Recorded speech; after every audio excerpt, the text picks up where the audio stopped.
Hello food lovers, welcome back to Sujana food and blogs. Today our special recipe pure veg చేపల పులుసు.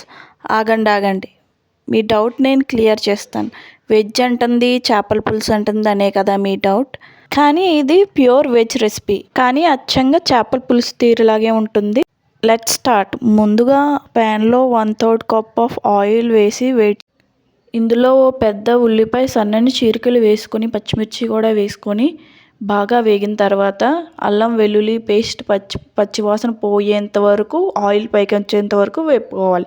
అలా వేగిన తర్వాత 1 టీ స్పూన్ ధనియాలు, 1 టీ స్పూన్ జీరా, కారం తగినంత వేసి వేయించుకోవాలి.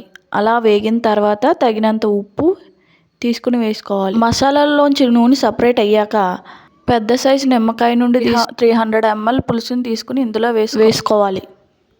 మీడియం ఫ్లేమ్లో పెట్టి పులుసుని ఒక మరుగు రానివ్వండి. పులుసు ఇలా మరుగుతుండగా 2 చెక్కు తీసిన అరటికాయలు తీసుకొని 3/4 మందాన ముక్కలు కోసుకొని పులుసులో వేసుకోవాలి.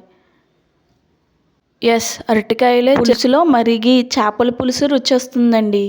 ముక్క మెత్తపడి పులుసు చిక్కపడి నూనె పైకి వచ్చేంత వరకు ఉడికించుకోవాలి. నాకు ఇలా ఉడికించుకోవడానికి 20 minutes పట్టింది. అంతే, ఎంతో రుచికరమైన వెజ్ చేపల పులుసు రెడీ. నచ్చిందా? కమెంట్ బాక్స్లో